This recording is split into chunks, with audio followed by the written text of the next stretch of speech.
She never thought a single night could destroy everything. One moment of weakness. One stranger. One decision that would unravel her entire life and lead her halfway across the world to the last person she ever expected to see again. But here's the thing about secrets. They always find you. And when they do, they bring consequences you never saw coming. If you're ready for a story about forbidden love, dangerous secrets, and a mafia king who doesn't take no for an answer, then stay with me because this one will leave you speechless. Hit that subscribe button right now because you won't want to miss what happens next. Naomi's hands trembled as she stared at the 2 pink lines on the pregnancy test. This couldn't be happening. Not now. Not like this. Her bachelorette party was in 3 weeks. The wedding invitations had already been sent. Her entire family was flying in from across the country. She sat on the cold bathroom floor of her Los Angeles apartment, her phone buzzing with messages from her fiancé Marcus about seating arrangements and cake flavors. Each notification felt like a knife twisting deeper into her chest. 6 weeks ago, she'd made the biggest mistake of her life. The rehearsal dinner had gone badly. Marcus's mother had made another comment about Naomi's career as a teacher, suggesting she should quit once they were married to focus on being a proper wife.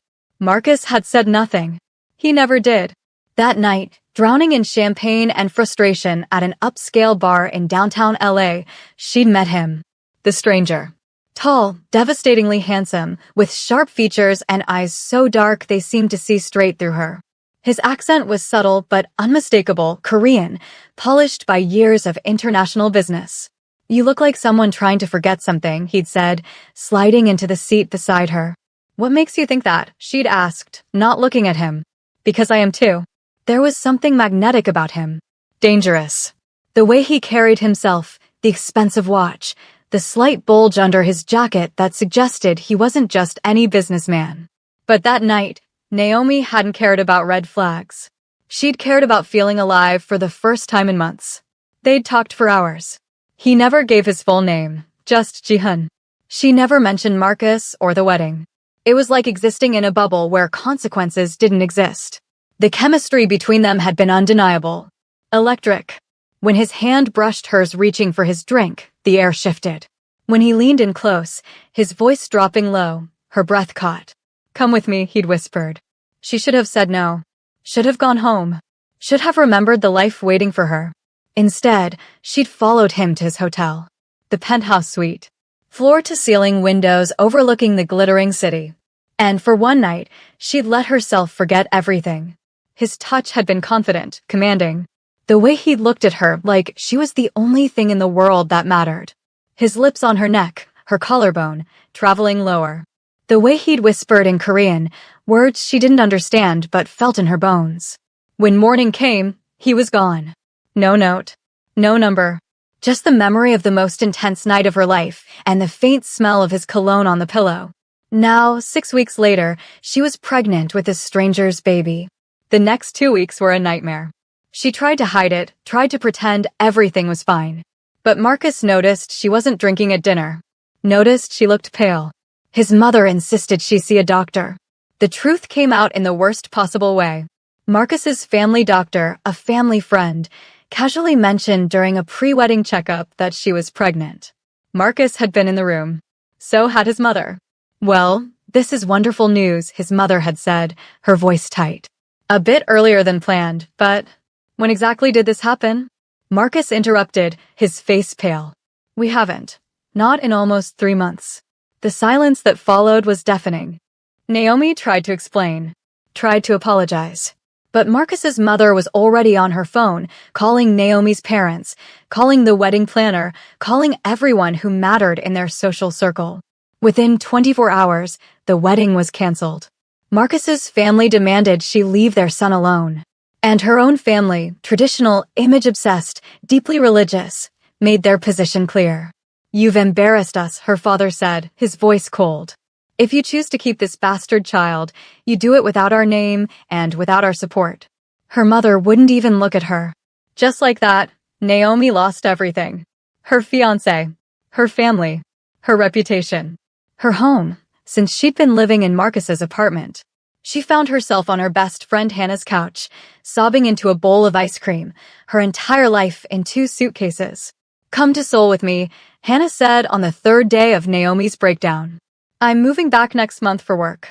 Fresh start. No one knows you there. You can have the baby, figure things out, away from all this judgment. I don't speak Korean, Naomi said weakly. You'll learn. And Seoul has amazing international schools. You're a certified teacher. You'll find work easily. Plus, my family has connections. It sounded insane. Moving to another country, pregnant and alone, to escape the ruins of her life. But what was the alternative? Staying in LA where everyone knew her shame? Crawling back to her parents who'd made it clear she was dead to them? 3 weeks later, Naomi boarded a plane to Seoul, South Korea. 13 hours in the air to outrun her past. She pressed her hand to her still flat stomach and made a silent promise. Whatever happened next, she'd protect this child. She'd build a new life. She'd be enough. She had no idea the father of her baby was already there, waiting. 13 months later, Naomi barely recognized herself. She'd survived pregnancy alone in a foreign country, learned enough Korean to get by, given birth to the most beautiful baby boy she'd ever seen, and somehow landed a job teaching English at one of Seoul's most prestigious international schools. Kai was 1 year old now, with the chubbiest cheeks, the brightest smile, and his father's dark hair and striking features. Every time she looked at him, she thought of that night. The stranger who'd given her both her greatest mistake and her greatest gift. Seoul had been good to them. Hannah's family had helped her find an apartment. The international community was welcoming.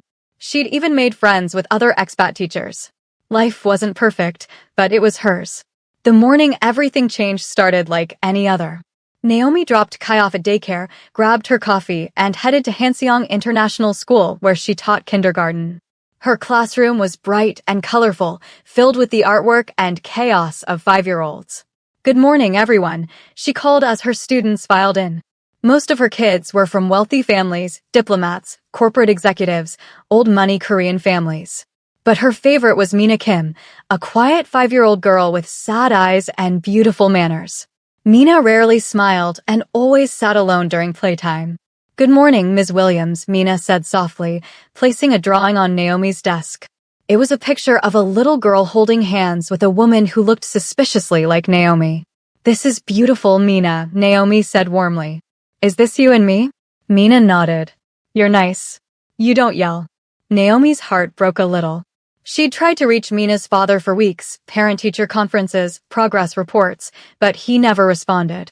Only his assistant ever called back, always with excuses. Mr. Kim was busy. Mr. Kim was traveling. Mr. Kim sent his apologies.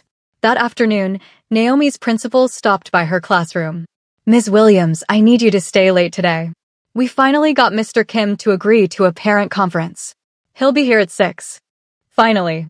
Naomi had concerns about Mina, not academic. The girl was brilliant, but social. She needed support, attention, love. At 6 p.m. sharp, Naomi sat in her classroom, Mina's file open on her desk. She heard footsteps in the hallway. Expensive shoes on tile. The door opened, and her entire world stopped. The man who walked through her classroom door was impossible to forget. Tall, commanding presence, sharp jawline, those same dark eyes that had haunted her dreams for over a year. He wore an immaculate black suit that probably cost more than her monthly salary, and he moved with the kind of confidence that came from never being told no. Ji-hun stopped mid-step when he saw her. His eyes widened for a fraction of a second before his expression became carefully neutral. But she saw it. The recognition. The shock. Ms. Williams, he said, his voice exactly as she remembered it. Deep. Controlled. With that subtle accent that made her skin tingle. Naomi couldn't breathe. Couldn't think. This was impossible. Seoul had over 9 million people. What were the odds? Mr. Kim, she managed, her voice barely steady. Please sit down. He closed the door behind him and moved to the small chair across from her desk. It looked ridiculous, this dangerous, powerful man folding himself into a kindergarten-sized seat. Under any other circumstance, it might have been funny. You're Mina's teacher, he said. It wasn't a question. Yes, for the past 3 months. And you're in Seoul. Obviously. The silence stretched between them, thick with everything unsaid. That night in LA. The hotel room. The way he disappeared without a word. The baby he knew nothing about sleeping peacefully in daycare 3 blocks away. We should discuss Mina, Naomi said, forcing herself into professional mode. She opened the file with shaking hands. She's academically advanced. Reading above her age level, excellent with numbers. But I'm concerned about her social development. She doesn't interact with the other children. She sits alone during free play. She flinches when anyone raises their voice. Jihoon's joy tightened. Mina's been through a lot. Her mother died 2 years ago. I'm sorry, Naomi said softly, and meant it. That explained so much about the sad little girl in her classroom. She doesn't need friends. She needs to be strong. She's 5 years old.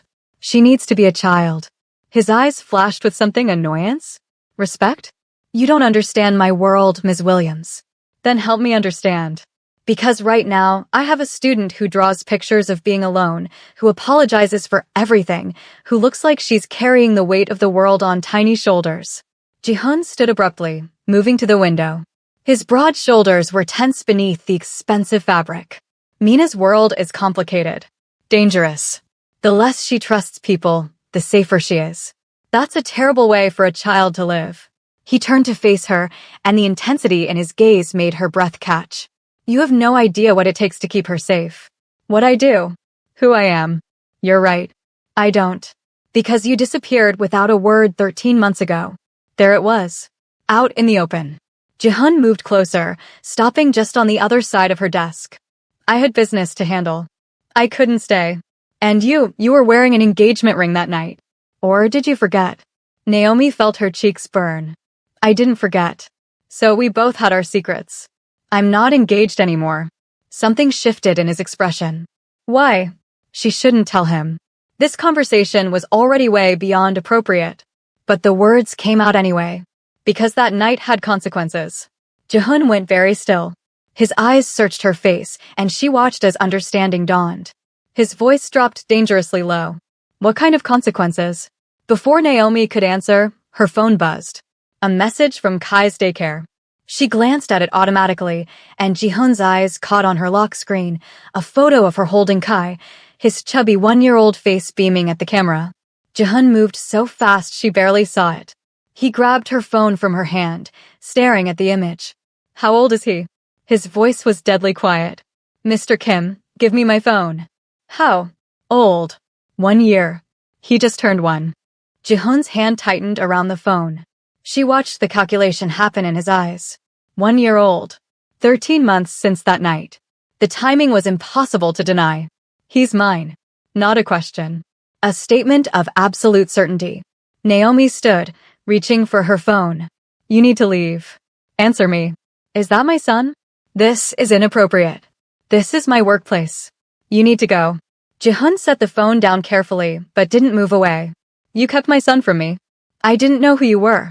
You didn't give me your last name. You disappeared. I had no way to find you. You didn't try. I tried everything. But what was I supposed to do? Search all of Seoul for a man named Jihoon? Do you know how common that name is? You should have tried harder. His voice was cold now, controlled fury barely contained. I was alone and pregnant in a foreign country. I was surviving. I'm sorry if that wasn't enough for you. They stood on opposite sides of her desk, tension crackling between them like electricity. Naomi's heart was pounding so hard she thought it might burst from her chest. I want to meet him, Jihoon said. Absolutely not. He's my son. You don't know that for sure. Jihoon pulled out his phone and made a call, speaking rapid Korean. Within minutes, someone appeared at the classroom door, a man in a dark suit who looked like he'd stepped out of an action movie. DNA test, Jihoon said to Naomi. We'll do it properly. But I already know the truth. That boy has my eyes. My mother's nose. He's a Kwon. A what? Kwon. My full name is Kwon Jihoon. And if that child is mine, he's the heir to everything I've built. The way he said it, like it was a threat and a promise combined, sent chills down Naomi's spine. What exactly have you built? Jihoon's smile was sharp. Nothing you want your son involved in. But it's too late now, Ms. Williams. He's already involved. He was involved the moment you conceived him. Are you threatening me? I'm stating facts. You brought my son into this world. Into my city. Whether you knew it or not, you made him a target. Naomi felt sick. What are you talking about? I'm talking about the fact that I have enemies. Dangerous people who would love nothing more than to hurt me by hurting the people I care about. And now there's a 1-year-old boy out there with my blood in his veins, completely unprotected. He's not unprotected. He has me. Jihoon's laugh was bitter. You? What are you going to do against men with guns? Against families who've been in this business for generations? You're a kindergarten teacher, Naomi. You can't protect him from what's coming. The use of her first name, after all this formality, made something in her chest tighten. Then what do you suggest? Let me into his life. Let me protect both of you. Because like it or not, you're connected to me now. And in my world, that means you need protection whether you want it or not. I don't even know what your world is. Jihoon leaned forward, his hands flat on her desk, bringing his face close to hers. I run things in Seoul. Things that operate in shadows. I have people who answer to me, territories under my control, and more money than you can imagine. I'm what some people call a king. Others call me a monster. But what I am, definitively, is your son's father. And I don't abandon my blood. Naomi's mind was reeling. Mafia. He was basically admitting he was in the Korean mafia. The father of her child was a criminal. A dangerous one. I need time to think, she whispered. You have until tomorrow. Then I'm meeting my son with or without your permission. I'd prefer with Naomi. For all our sakes. He straightened, pulled a business card from his pocket, and placed it on her desk. My private number. Call me when you're ready to be reasonable. Then he was gone, leaving only the faint scent of his cologne and the sound of her racing heart. Naomi sank into her chair, staring at the business card. Kwon Ji-hun, CEO, KH Enterprises. It looked legitimate, corporate. But she knew now it was just a front. Her phone buzzed again. The daycare reminding her to pick up Kai. Her son. Their son. She thought about Mina, that sad little girl who'd lost her mother and been raised by a man who thought teaching her not to trust people was keeping her safe. Was that what Jihoon would do to Kai? Turn him into something cold and hard? But then she remembered the fear in Jihoon's voice when he'd talked about enemies. About targets. What if he was right? What if just by existing in Seoul, just by being Jihoon's son, Kai was already in danger? If you're hooked on this story, drop a comment below telling me what you think Naomi should do. Should she let Jihoon into Kai's life? And don't forget to like this video. Naomi didn't sleep that night.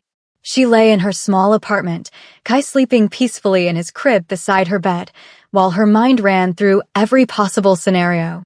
Every fear. Every what if. By morning, she'd made a decision. She called the number on the card. Jihoon answered on the first ring. I was wondering if you'd make me wait. We need to talk. Properly. Not at my school. Name the place. There's a park near Hanamdong. Tomorrow, 2 p.m. I'll bring Kai. The silence on the other end stretched long enough that she thought he might have hung up. Then, quietly, thank you. The next afternoon, Naomi pushed Kai's stroller through the park, her stomach in knots. She dressed Kai in his best outfit, a tiny navy sweater and jeans that made him look impossibly adorable. He babbled happily, pointing at birds and dogs, completely unaware that his entire world was about to change. She saw Jihoon before he saw her. He stood beneath a large oak tree, hands in his pockets, looking simultaneously out of place and completely in control. He wasn't alone. 2 men in dark suits stood at a discreet distance, clearly security. When Jihoon spotted them, his entire body went rigid. She watched as his eyes locked onto Kai, and something in his expression cracked. The cold, controlled mask slipped, revealing something raw underneath. She stopped the stroller a few feet away. Jihoon, this is Kai. Kai, this is... She hesitated. What was she supposed to say? This is your father? This is the stranger who got mommy pregnant? Jihoon knelt down, bringing himself to Kai's eye level. Her son looked at him with curious dark eyes, eyes that were unmistakably Jihoon's. Hello, Kai, Jihoon said softly in English, then repeated it in Korean. Kai tilted his head, studying this new person with the serious expression he got when encountering something unfamiliar. Then, inexplicably, he smiled and reached out his chubby hand. Naomi watched, her heart in her throat, as Jihoon carefully took Kai's tiny hand in his much larger one. The contrast was striking, this dangerous man being so impossibly gentle with a 1-year-old. He has your mother's nose, Jihoon said quietly, and Naomi realized he was talking to her. And your smile. but everything else. He touched Kai's dark hair carefully. He's a Quan. We should do that DNA test you mentioned, Naomi said, trying to keep her voice steady. Before we make any decisions. I don't need a test. But if it makes you feel better, we'll do it. Jihun stood, pulling out his phone. Within minutes, a woman in medical scrubs appeared. Apparently, she'd been waiting nearby. She was efficient and kind, taking a cheek swab from both Kai and Jihun while Naomi held her son. Results in 24 hours, the woman said before disappearing. Jihun looked at Naomi. Walk with me. They fell into step together, Naomi pushing the stroller while Jihun walked beside her, his security maintaining their distance. For a few minutes, neither spoke. Kai provided a running commentary in his babbling baby language, pointing at everything that caught his attention. He's very alert, Jihun observed. Curious. He gets into everything. Last week he figured out how to open the cabinet locks. I found him in the kitchen surrounded by pots and pans, looking incredibly proud of himself. Jihun's lips twitched in what might have been the start of a smile. Mina was the same way. Too smart for her own good. How is she? Really? The almost smile faded. Lost. She was 3 when her mother died. Car accident. Wrong place, wrong time. She hasn't been the same since. I'm sorry, Naomi said, and meant it. It must be hard, raising her alone. I'm not doing a very good job of it, Jihun admitted, his voice rough. I don't know how to be soft. How to be what she needs. I know how to keep her safe, but that's not the same thing, is it? No, it's not. They reached a bench overlooking a small pond, and Naomi sat down, lifting Kai out of the stroller. He immediately tried to climb down, wanting to explore. Jihun sat beside her, and together they watched their son toddle unsteadily toward a group of ducks, Naomi hovering close behind. I want to be in his life, Jihun said. Properly. Not just visits and phone calls. I want him to know me, to know his sister. Your world is dangerous. You said so yourself. Which is exactly why he needs my protection. Naomi, whether I'm in his life or not, if the wrong people find out he exists, he's in danger. At least if he's with me, I can keep him safe. Safe like Mina? That scared little girl who doesn't know how to trust anyone. Jihun's jaw tightened. That's not fair. Isn't it? You just admitted you're failing her. Why would I let you do the same to Kai? He turned to face her fully, and the intensity in his eyes made her breath catch. Because you don't have a choice. I'm his father. And now that I know he exists, I'm not walking away. I couldn't even if I wanted to. So, what are you suggesting? Joint custody? Weekends at the mafia boss's mansion. I'm suggesting we figure this out together. For both of them. Mina needs what you can give her: warmth, patience, someone who knows how to love without conditions. And Kai needs protection that only I can provide. This is insane. This is our reality. Jihun reached out slowly, giving her time to pull away, and took her hand. His touch sent electricity through her, unwanted and undeniable. I never forgot you. That night in LA. I've thought about it more times than I should admit. Naomi's heart was pounding. You left without a word. I had to. The business I was handling, if I'd stayed, I would have put you in danger. The engagement ring on your finger gave me an excuse to do the right thing and walk away. I'm not sure abandoning someone counts as doing the right thing. Maybe not. But I'm here now. And I'm not going anywhere.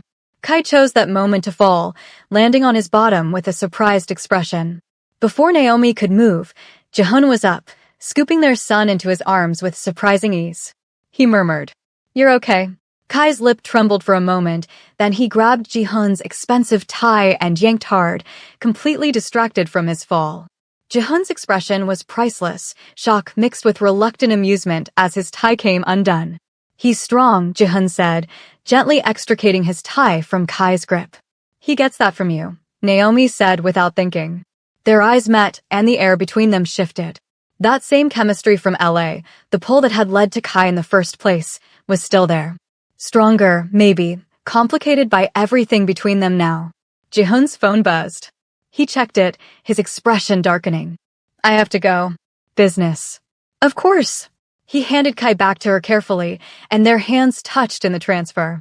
He didn't let go immediately. Have dinner with me tomorrow night. You, me, Kai, and Mina. Let them meet. Let's see if we can make this work. Jihun. Please. That single word, raw and honest, broke through her defenses. Okay, dinner. But somewhere public. My home. It's safer. That's not public. Naomi, if we're going to do this, you need to understand something. Public means vulnerable. Public means risk. My home is a fortress. Our son, will be safest there. She wanted to argue, but the logic was sound. If even half of what he said about his world was true, being seen together in public could paint a target on all of them. Fine. You're home.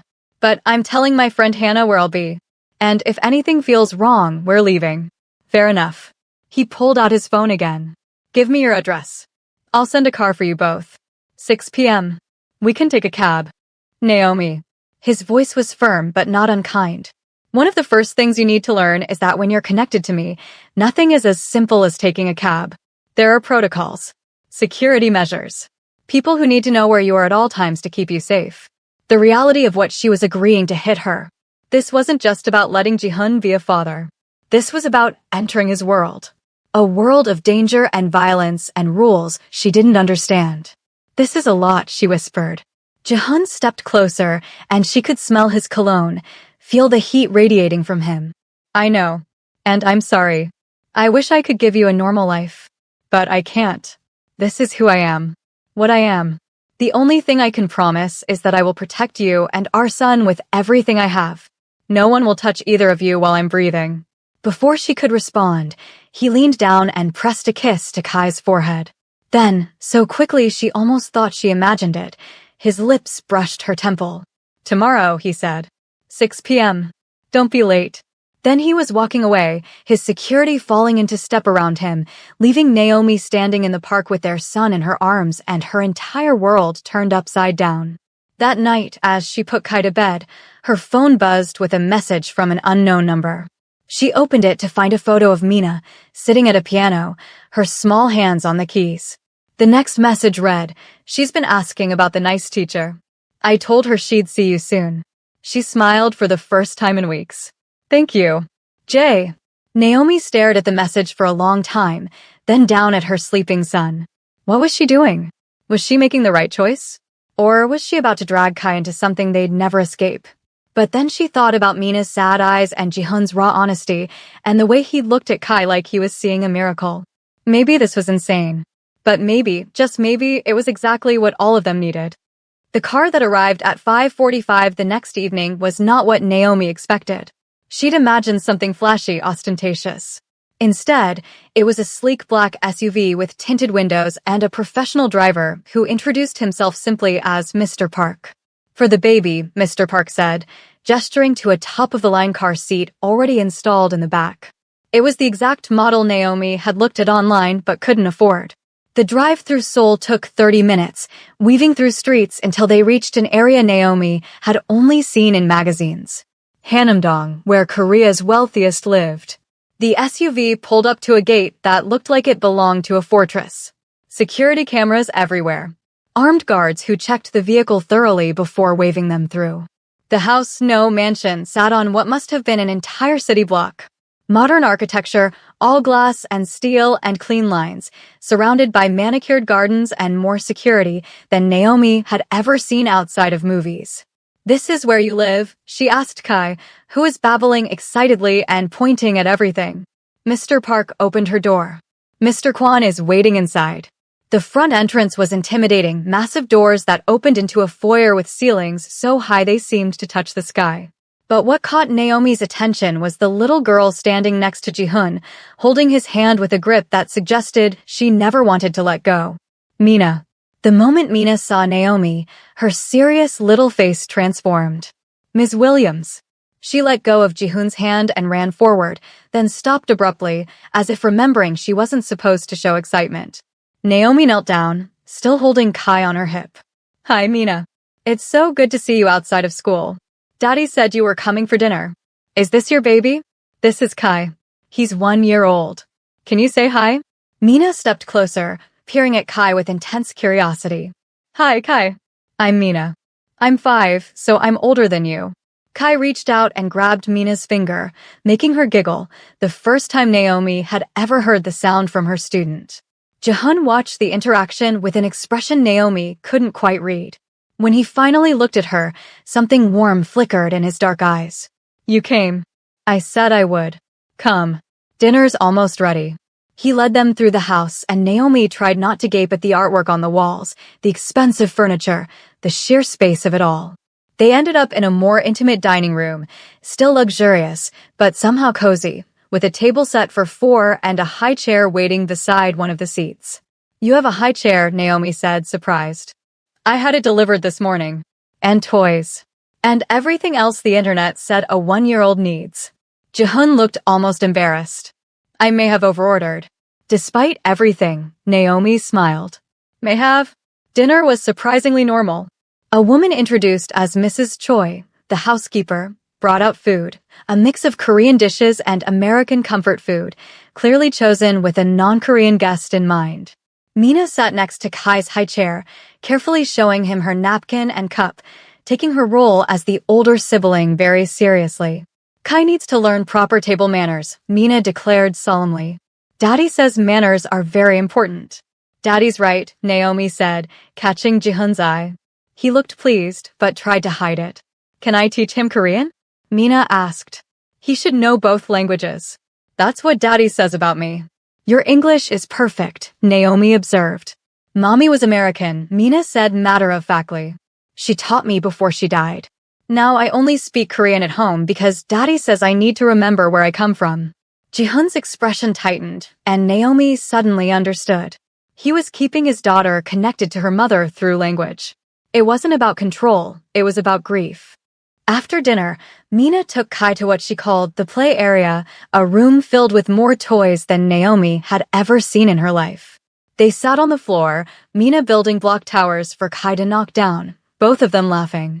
Jihun and Naomi stood in the doorway, watching. "She's different with him," Jihun said quietly. "Lighter.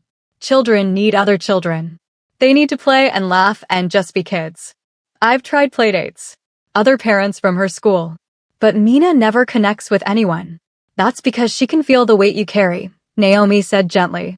"Children are intuitive. She knows your world is dangerous, even if she doesn't understand it. So she doesn't let anyone in, because she's learned that people leave or people hurt you." Jihun was silent for a long moment. "Her mother didn't just die in an accident. She was killed. A message to me from a rival family." Naomi's blood ran cold. "Oh God. Mina doesn't know the truth. She thinks it was just bad luck. But I know better. And yes, it's made me paranoid. Overprotective. But can you blame me? I lost the woman I loved because of what I do. I won't lose my daughter too. Is that why you're so insistent about protecting Kai? Because you couldn't protect her." He turned to look at her, and the pain in his eyes was raw. "Yes. And because now that I know he exists, the same people who killed Mina's mother would see him as leverage. A weakness to exploit. I can't let that happen. So what do? Hide forever? Live in this fortress. We adapt. We're careful. And we present a united front." Jihun moved closer, his voice dropping. "The DNA results came back this afternoon. Not that I needed them, but now it's official. Kai is mine. Which means, in my world, you and I need to figure out what we are to each other. We're co-parents. It's not that simple. If people know I have a son, they'll want to know about his mother. About our relationship. Are you a mistress? An ex-wife? A one-night stand I couldn't forget." Naomi felt heat rise to her cheeks. "And what would you tell them?" Jihun reached out, tucking a strand of her hair behind her ear. The gesture was intimate, familiar, and it sent shivers down her spine. "I'd tell them the truth. That I met you in LA and spent one night memorizing every sound you made. That I've thought about you more than I should. That finding you here, with my son, feels like fate giving me a second chance I don't deserve." "Jihun, I'm not asking you to love me, Naomi. I know I don't deserve that. But I am asking you to let me take care of you both. Let me give Kai everything he needs. Let me give you a life where you don't have to worry about money or safety or any of it. I don't need you to take care of me. I've been doing fine on my own. Have you?"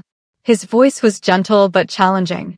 "You're living in a one-bedroom apartment, working full-time while raising a baby alone in a foreign country. You're exhausted. I can see it in your eyes." She wanted to argue, but he was right. She was exhausted. The constant juggling of work and childcare, the financial stress, the loneliness of being so far from everything she'd known, it wore on her. "What exactly are you proposing?" she asked carefully. "Move in here. You and Kai. There's more than enough space. Mina clearly adores him already. You'd have help with childcare, security, anything you need. And you could keep teaching if you want, or not. Your choice." "That's insane. We barely know each other. We made a child together. That's pretty significant. That's biology, not a relationship." Jihun smiled, and it transformed his face. "Then let's build a relationship. For them, if not for us. Kai and Mina deserve to grow up together. As siblings. As family." From the playroom, Mina's laughter rang out, followed by Kai's delighted squealing. Naomi looked at them, her son and his half-sister, playing like they'd known each other forever. "I need time to think," she said. "Take all the time you need. But while you're thinking, consider this."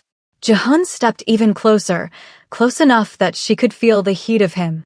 "That night in LA wasn't just a mistake for me. It was the best night I'd had in years. And seeing you now, with my son, teaching my daughter how to smile again, I don't think this is coincidence. I think this is something bigger. You don't believe in fate." "I didn't. Until now." Before she could respond, Mina came running over.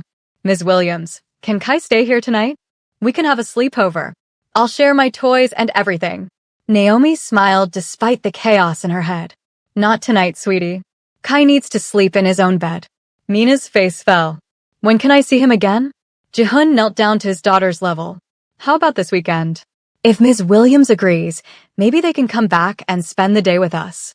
Mina's eyes lit up. "Really? Can we, Ms. Williams? Please." Looking at that hopeful little face, Naomi couldn't say no. "This weekend. Saturday." The joy on Mina's face was worth every complicated feeling churning in Naomi's chest.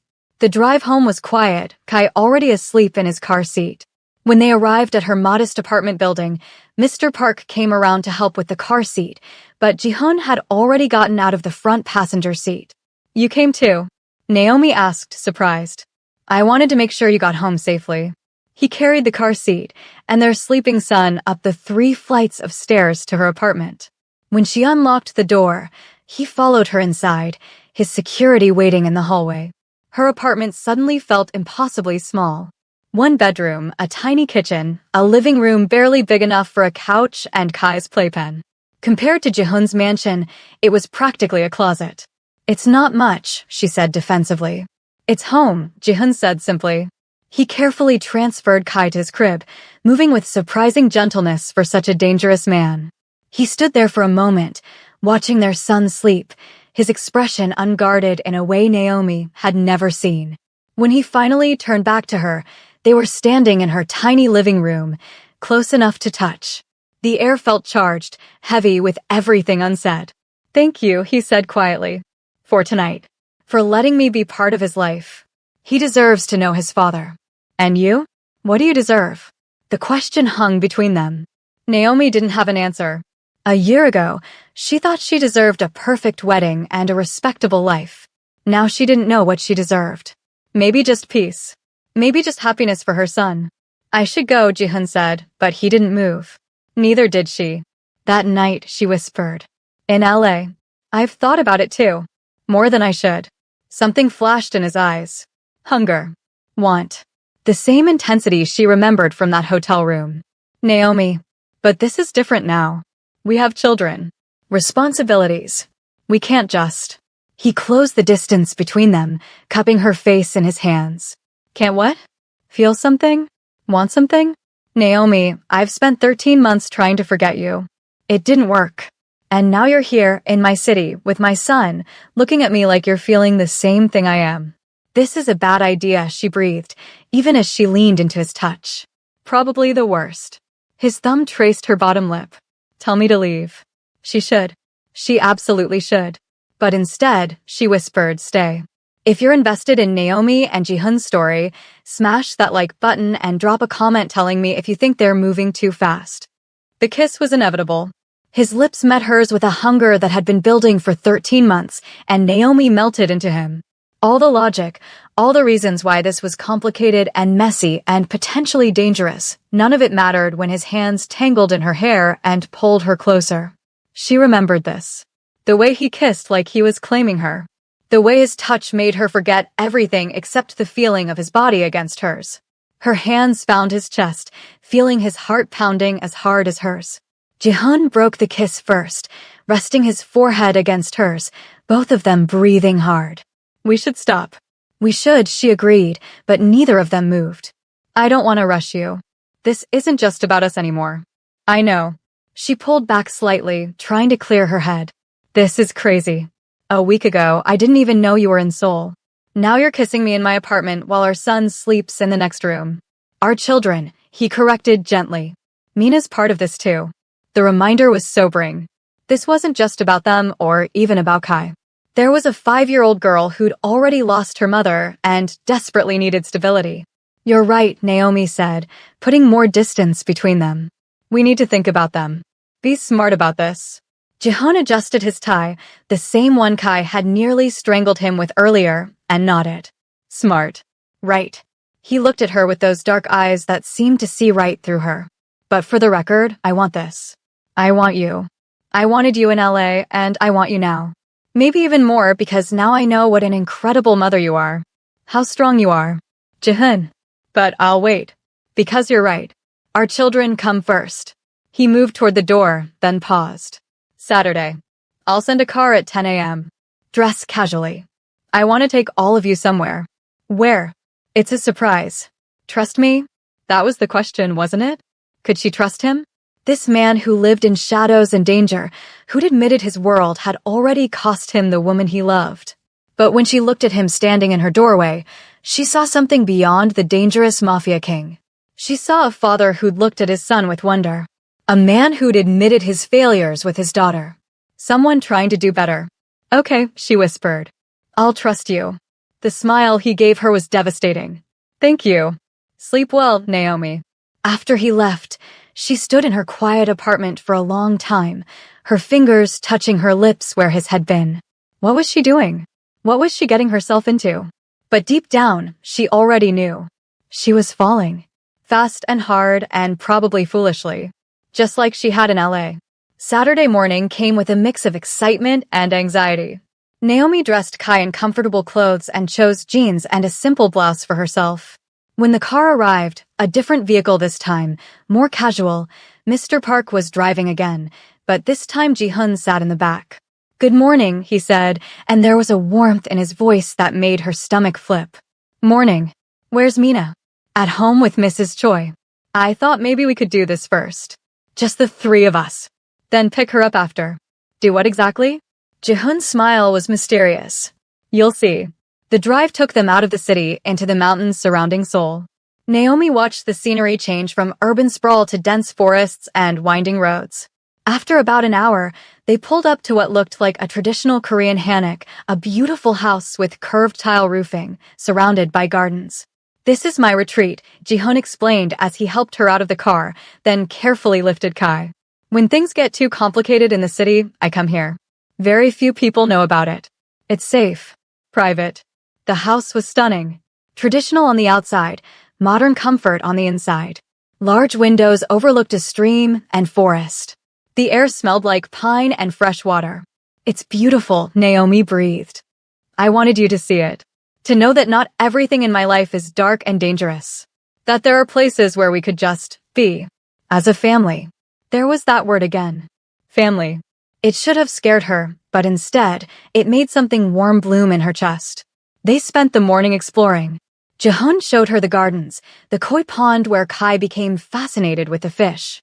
They had lunch on the terrace, simple food that Mrs. Choi had packed, and watched their son toddle around on chubby legs, exploring everything. Tell me about Mina's mother, Naomi said during a quiet moment. If you want to. I know it's painful, but I feel like I should know. Jihoon was quiet for a long time, watching Kai play. Her name was Jennifer.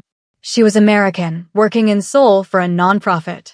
We met at a charity event. She was trying to get funding for her organization, and I was there because appearances matter in my business.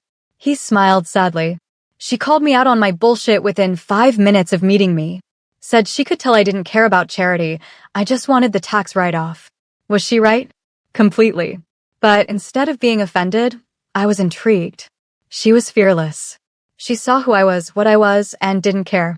She wanted to reform me, save me from myself. His voice cracked slightly. I married her thinking I could keep her separate from my world. That I could be one person with her and another person in business. It was naive.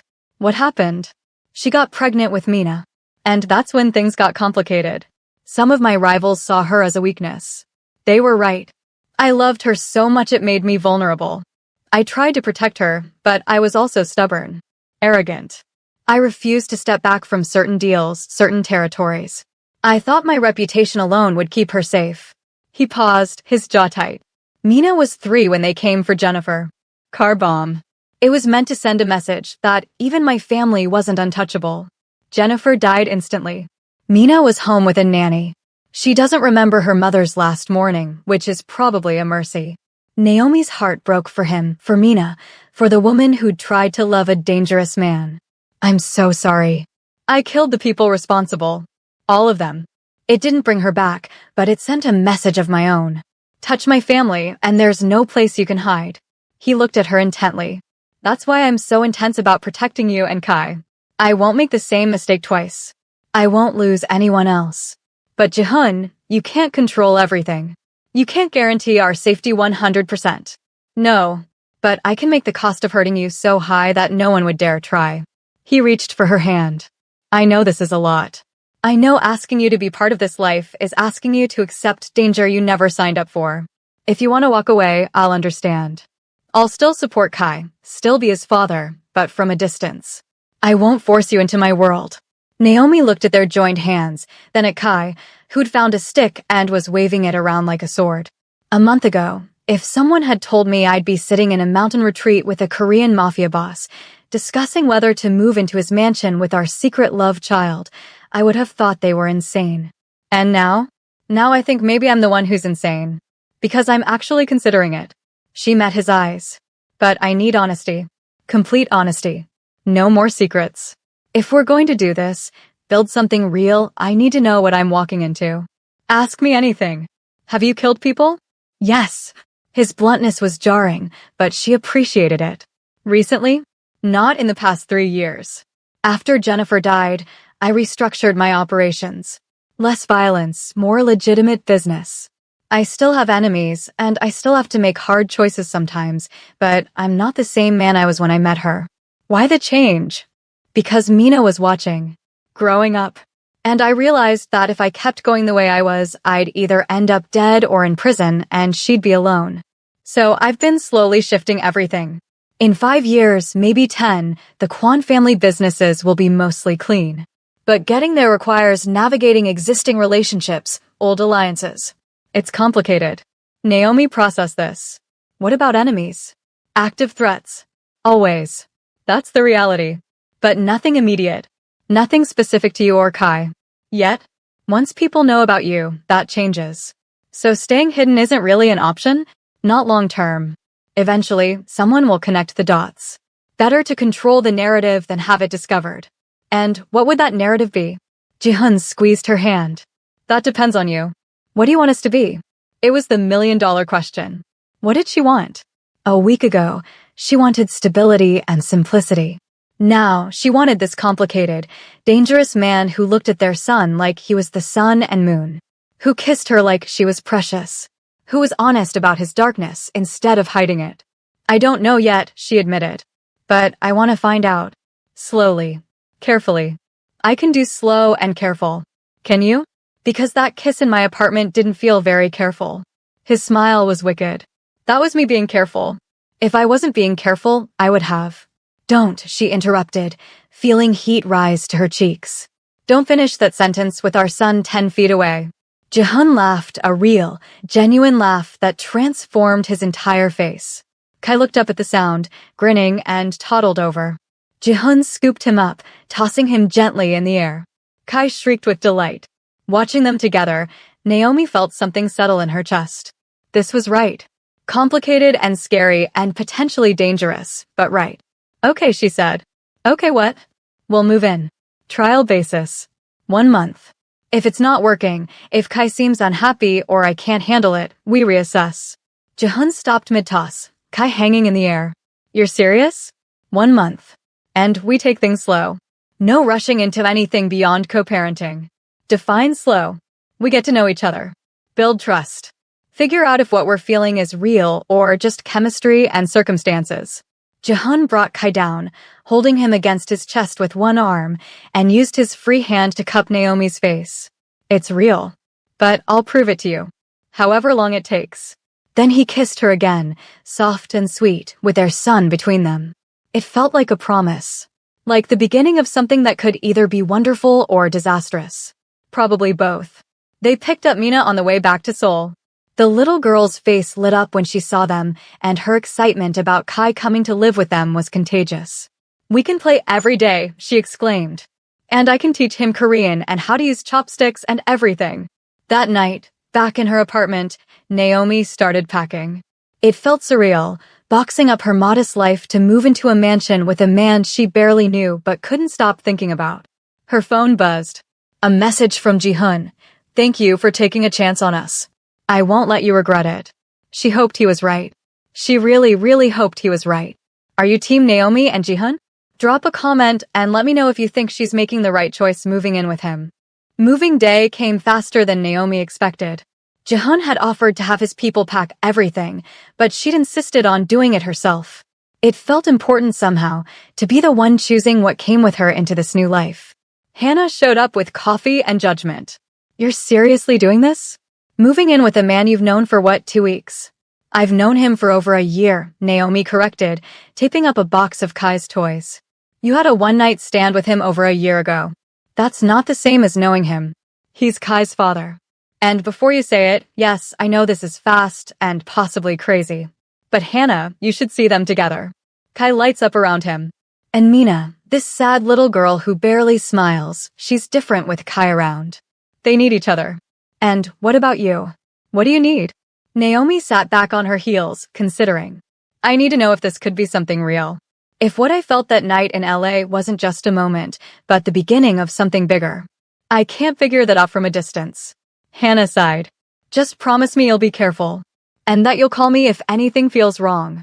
I don't care how rich or powerful or attractive he is, if you feel unsafe, you leave. I promise. By noon, everything was packed. The movers Jihun sent were efficient and professional, and by 2 p.m., Naomi was standing in her empty apartment, Kai on her hip, feeling the weight of what she was doing. The mansion felt different knowing she'd be living there.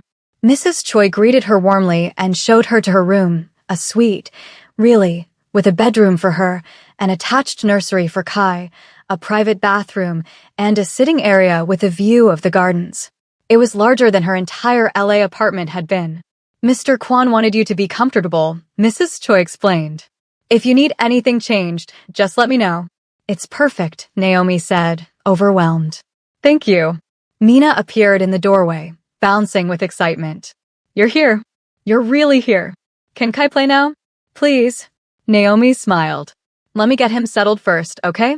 Then you can play. I'll help. Mina declared, immediately grabbing one of Kai's stuffed animals and arranging it carefully in the nursery. Over the next few hours, Naomi unpacked with Mina's enthusiastic assistance.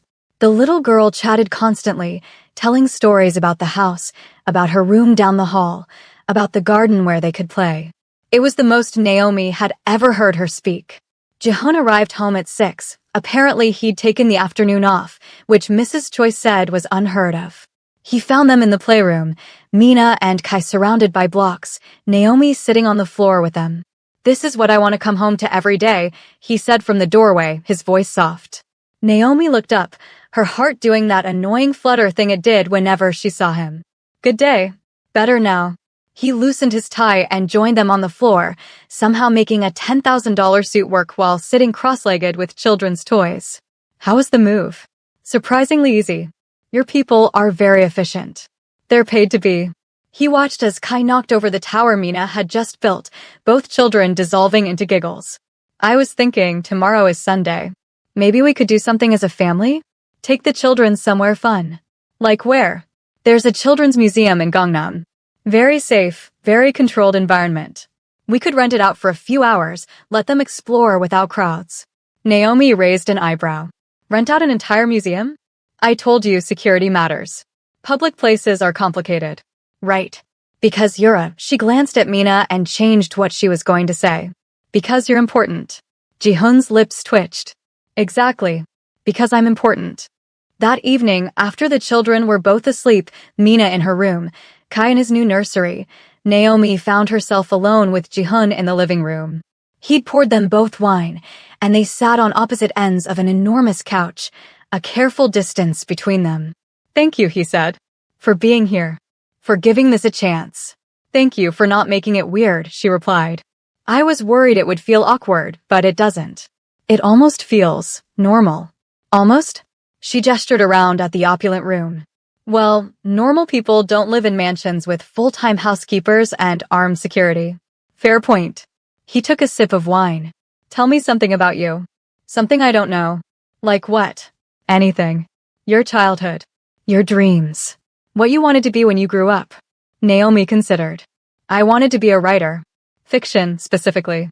I used to write stories all the time as a kid. Made up these elaborate worlds and characters. What happened? Reality happened. Writing doesn't pay bills. Teaching does. So I got practical. She smiled sadly. My parents were very big on practical. Stable career, respectable marriage, the right kind of life. And look how that worked out. Exactly. I spent my whole life trying to be what they wanted, do what they approved of, and the moment I made one mistake, they abandoned me. Turned out all that perfection didn't matter. Ji-hoon was quiet for a moment. Their loss. You're an incredible mother. An excellent teacher.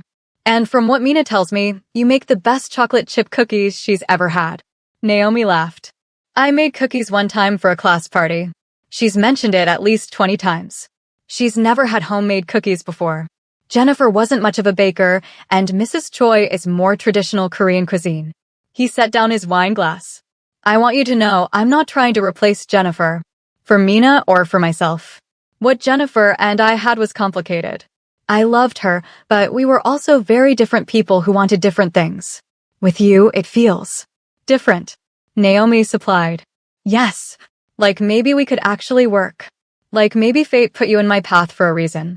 He moved closer, closing the distance between them on the couch. I know we're supposed to be taking this slow, but I need you to know that I'm all in. Whatever this becomes, I'm committed. Ji-hoon, we barely know each other. So let's change that. Ask me anything. No more secrets, remember. Naomi bit her lip, thinking. Okay, why me? That night in LA, there must have been other women at that bar. Why did you choose me? You looked like you were fighting yourself. Sitting there in that gorgeous dress with that ridiculous engagement ring, looking absolutely miserable. I recognized it because I was doing the same thing, going through the motions of a life that didn't quite fit. He reached out, tucking her hair behind her ear in that gesture that was becoming familiar. And when you looked at me, really looked at me, you didn't see the power or the money or the danger. You just saw a man. It was intoxicating. I saw more than just a man, she admitted. I saw someone who made me feel alive for the first time in months. Someone who looked at me like I was the most fascinating person in the world. You were. You are. His hand moved to cup her face. Naomi, I'm trying to be patient. Trying to do this right. But you make it very difficult when you look at me like that. Like what? Like you want me as much as I want you. Her breath caught. We agreed to take things slow. We did. So tell me to stop, and I will. His thumb traced her bottom lip. Tell me this is too fast, too soon, too complicated. She should. She absolutely should. They'd just moved in together. The children were down the hall. This was exactly the kind of rushing they'd agreed not to do. But when he leaned in, when his lips were inches from hers, all the logic in the world couldn't compete with the way her entire body responded to him. We're terrible at slow, she whispered. The worst, he agreed, and then he was kissing her, deep and hungry and full of 13 months of wanting. She melted into him, her hands finding his hair, his chest, pulling him closer. This time, there was no interruption. No reason to stop. Just the two of them, finally giving in to what had been building since that night in LA. He pulled her into his lap, his hands on her waist, and she could feel his heart pounding as hard as hers. When he broke the kiss to trail his lips down her neck, she gasped. She started. Should what? His voice was rough against her skin. Go somewhere more private. The children. He stood, lifting her with him like she weighed nothing. My room is on the other side of the house. Soundproof. Very, very private. She should protest. Should insist they talk more, wait more, think about this more. But when he carried her down the hall, when he kicked his bedroom door closed behind them, when he laid her on his bed and looked at her like she was everything, she couldn't find a single reason to stop. Last chance, he murmured, hovering over her. Tell me to go, and I will. Instead, she pulled him down to her. Stay. What happened next was everything that night in LA had been and more. Slower in some ways, more intense in others. He took his time learning her all over again, and she discovered new things about him, the scar on his shoulder, the tattoo over his heart, the way he whispered her name like a prayer. When it was over, they lay tangled together in his enormous bed, both breathing hard, the city lights of Seoul glittering through the windows. So much for slow, Naomi said eventually. Ji-hun laughed, the sound rumbling through his chest where her head rested. We'll start being slow tomorrow. That's what we said last time. Then maybe slow isn't meant for us. Maybe we're the type of people who burn fast and bright. That sounds dangerous. Everything about us is dangerous. But I'm willing to risk it if you are. He turned to face her, his expression serious now. I'm falling for you, Naomi. Fast. Maybe I've been falling since LA and just didn't want to admit it. But now that I have you here, now that I've seen you with our son and my daughter, now that I know what this could be, I can't pretend it's just about the kids or just about attraction. It's more. Her heart raced. This was too much too fast. They should slow down, be rational, protect themselves. But looking into his eyes, feeling the warmth of his body against hers, she couldn't deny what she felt. I'm falling too, she whispered. And it terrifies me. Good. We'll be terrified together.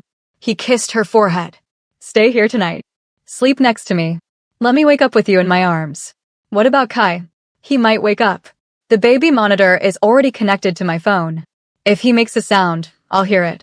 Mrs. Choi is a light sleeper too. And your room is close enough that you can be there in 30 seconds if needed. She wanted to. God, she wanted to. When was the last time she'd slept next to someone? When was the last time she'd felt this safe, this wanted? Okay, she agreed. But just sleeping. Ji-hun's smile was knowing. Just sleeping. For now, they didn't just sleep. But eventually, wrapped in his arms, listening to his heartbeat, Naomi drifted off feeling more content than she had in over a year. Tomorrow would bring complications. Questions. The reality of building a life with a dangerous man. But tonight, in the darkness of his room, it was just them. Just this. And it was enough. So there you have it, Naomi and Ji-hun's story of forbidden love, second chances, and family against all odds. If this story kept you hooked until the very end, do me a favor and hit that like button. Drop a comment telling me what you thought. Would you take the risk like Naomi did? And subscribe because I have more incredible stories coming your way. This is just the beginning for Naomi, Ji-hun, Kai, and Mina. Sometimes the most beautiful love stories are the most complicated ones. Sometimes taking a chance on someone dangerous is exactly what leads you home. Thanks for watching, and I'll see you in the next story.